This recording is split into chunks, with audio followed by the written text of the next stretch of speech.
एक नगर में एक महान बौद्ध भिक्षु रहा करते थे। वो बहुत ज्ञानी और बहुत शांत स्वभाव के थे और उनकी यह बात भी उनकी विशेषता भी थी। एक बार की बात है, बौद्ध भिक्षु नगर वासियों को उपदेश दे रहे थे। बौद्ध भिक्षु कह रहे थे कि शब्दों में जीवन बदलने की शक्ति होती है। अपने शब्दों से जीवन बदलिए। हम जो भी शब्द अपने लिए या दूसरों के लिए कहते हैं या जो भी बातें करते हैं, उसमें हमें ध्यान देना चाहिए। इतना कहकर बौद्ध भिक्षु ने अपना उपदेश समाप्त किया और वहां से चले गए। एक दिन वह बौद्ध भिक्षु एक मार्ग से होकर गुजर रहे थे। उसी मार्ग से होकर एक युवक गुजर रहा था। उस युवक ने उन बौद्ध भिक्षु को देखा तो वह जोर जोर से हंसने लगा और कहने लगा, अरे साधु महाराज, आप तो ढोंगी है। आपके उपदेशों में ये कहने से कि शब्दों में बड़ी ताकत है, आपकी बात सत्य नहीं हो जाएगी। ये सब सिर्फ बातें हैं। भला ऐसे कैसे हो सकता है कि शब्दों से हमारा जीवन बदल सकता है? उस युवक की सारी बातें उस भिक्षु ने ध्यानपूर्वक सुनी और उसके बाद वह मुस्कुराते हुए उस युवक से कहते हैं, बेटा, नाद से ही तो ये दुनिया प्रकट हुई है और अच्छे शब्दों के पीछे भी नाद होता है जो पूरा जीवन बदल देता है। वह बौद्ध भिक्षु उस युवक से कहते हैं, देखो, मैं तुम्हें अपने अनुभव से बता रहा हूं, लेकिन फिर भी तुम्हें यकीन ना हो तो तुम इसे खुद आजमा कर देख सकते हो। उस बौद्ध भिक्षु की बात सुनकर युवक थोड़ा सा गंभीर हो गया। उसने काफी देर विचार किया। उसके बाद उस बौद्ध भिक्षु से कहता है, हे गुरुवर, अगर ऐसी बात है तो मेरे साथ चलिए।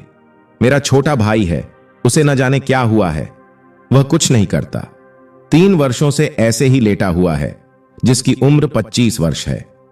वह दिन भर कुछ न कुछ सोचता रहता है। उसकी हालत देखकर घर में सब परेशान हैं। माता पिता भी बहुत चिंतित रहते हैं। हम सब ने कई तरीके अपनाए, कई योजनाएं अपनाई, लेकिन कोई काम नहीं आ रहा। वह हमसे कुछ नहीं कहता। परिवार का हर एक सदस्य पूरी तरह से थक चुका है, हार चुका है। आखिर वह क्या करना चाहता है?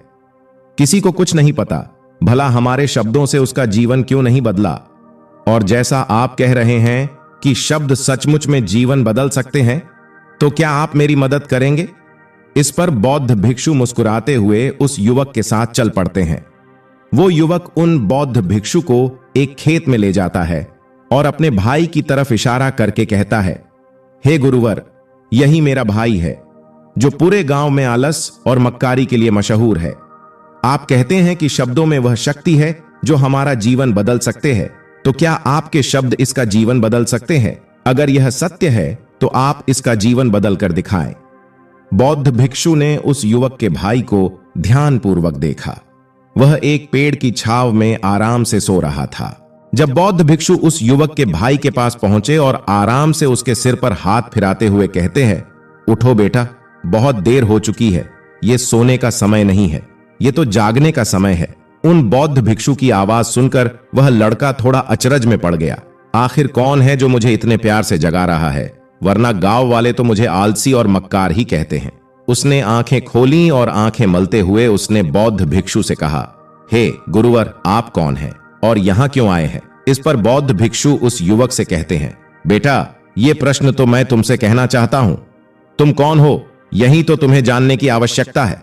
उन बौद्ध भिक्षु की बात सुनकर वह लड़का जोर जोर से हंसने लगता है और कहता है, आप मेरे बारे में जानना चाहते हो तो गांव के किसी भी सदस्य से पूछिए, आपको पता चल जाएगा कि मैं कौन हूं। आपसे हर कोई यही कहेगा, वह आलसी और मक्कार है। तरह तरह के ताने सुनाएंगे, तरह तरह की बातें कहेंगे।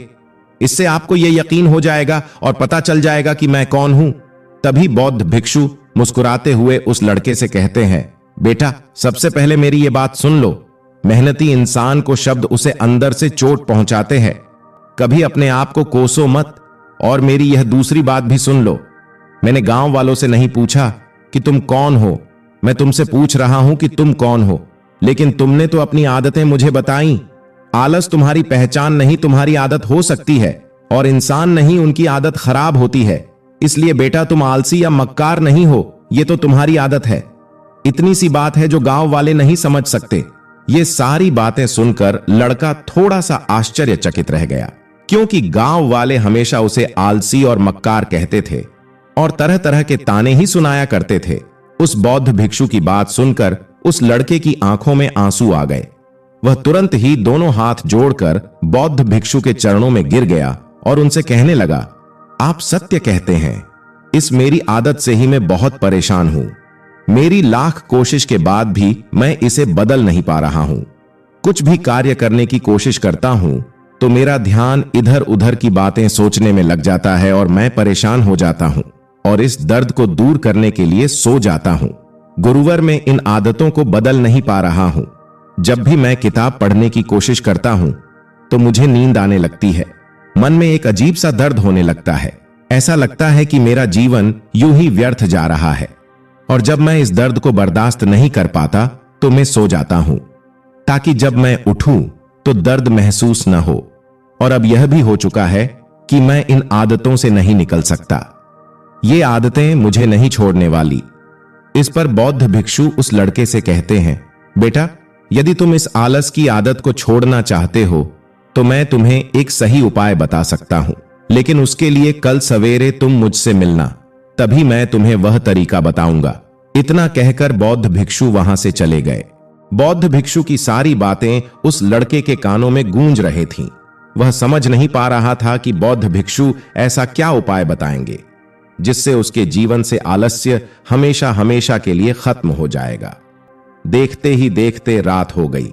रात भर वह बिस्तर पर करवट लेता रहा और उन बौद्ध भिक्षु की बातों के बारे में सोचता रहा और सुबह हो गई।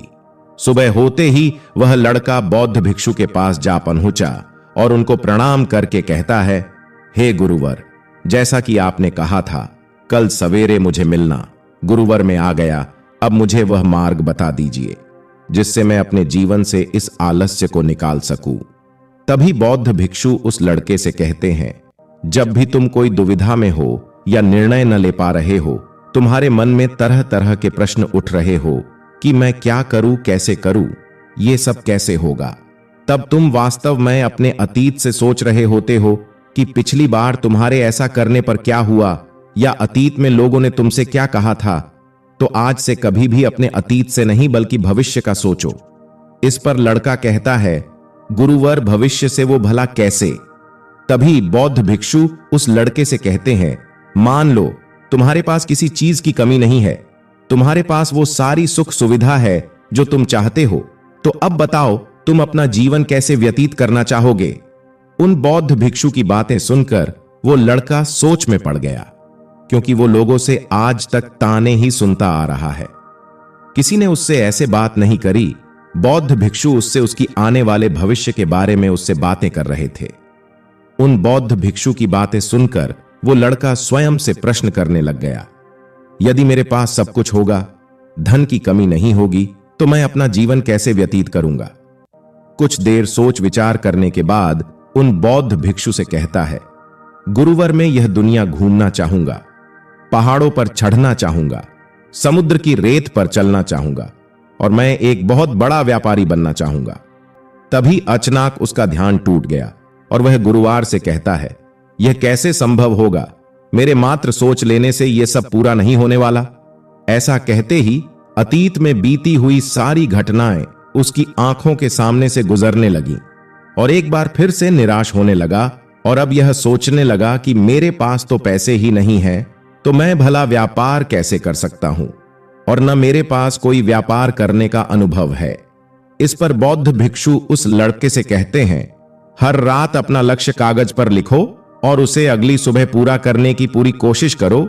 जो भी कार्य तुमने लिखा हो उसे उसी दिन पूरा करने की हर मुमकिन कोशिश करो। इस पर लड़का कहता है, ठीक है, आप सही कह रहे हैं, लेकिन जब मैं सोचने लगता हूं तो बहुत बेचैन हो जाता हूं। तरह तरह के विचार मन में उठने लगते हैं और विचारों को शांत करने के लिए मैं सो जाता हूं ताकि वो विचार मुझे परेशान न करे। इस समस्या का समाधान करते हुए वो बौद्ध भिक्षु उस लड़के से कहते हैं, बेटा, अंतर्मन की चाल को पकड़ो और शब्दों की मदद से नया भविष्य बनाओ। इस पर वह लड़का कहता है, यह कैसे संभव होगा? फिर गुरुवर मुस्कुराते हुए कहते हैं, कैसे होगा जो यह सवाल है? यह सवाल नहीं, एक डर है जो तुम्हें अगला कदम लेने से रोक रहा है। तुमने देखा होगा, जैसे ही हम अपने अंतर्मन को दोष देते हैं, बुरे शब्द कहते हैं, तो वह अंतर्मन मैं जाकर बैठ जाता है जैसा हम पूरी भावना के साथ सोचते हैं वैसा ही हम बनते चले जाते हैं। तो तुम अपने मन को नए संदेश दो कि मैं अपने कमजोरी को दूर करता हूं, चिंता को ध्यान में बदलता हूं, मैं उत्साह और ऊर्जा से भरा हुआ हूं, लगातार अपने लक्ष्य को पूरा कर रहा हूं। तो तुम दृढ़ निश्चय से किसी कार्य को करोगे तो वह अवश्य पूरा होगा। इतना कहकर बौद्ध भिक्षु ने कहा, अभी तो इस गांव से जा रहा हूं, बाद में आके तुमसे मिलता हूं। ऐसा कहकर वह वहां से चला जाता है। इस पर वह लड़का कहता है कि आप सही कह रहे हैं गुरुवर, अब मैं अपने सारे काम दृढ़ निश्चय से पूरा करने की कोशिश करूंगा। ऐसा कहकर वह लड़का वहां से चला गया और उसके बाद वह बाजार जाकर लोगों को ध्यान से देखने लगता है। सभी लोग क्या काम कर रहे हैं, कौन सा सामान लोग ज्यादा खरीद रहे हैं। वह लड़का रोज बाजार आता और लोगों को ध्यान से देखने लगता, व्यापार के सभी क्रियाकलाप को समझने की कोशिश करता और फिर वो एक दिन बड़े व्यापारी के यहां काम करने लगता है और धीरे धीरे मसाले के व्यापार की पूरी जानकारी लेने के बाद वह लड़का एक बहुत बड़ा व्यापारी बन जाता है। दोस्तों, ठीक इसी प्रकार सही शब्दों का प्रयोग करके दृढ़ निश्चय से हम अपने जीवन में परिवर्तन ला सकते हैं और अपने लक्ष्यों को प्राप्त कर सकते हैं। धन्यवाद।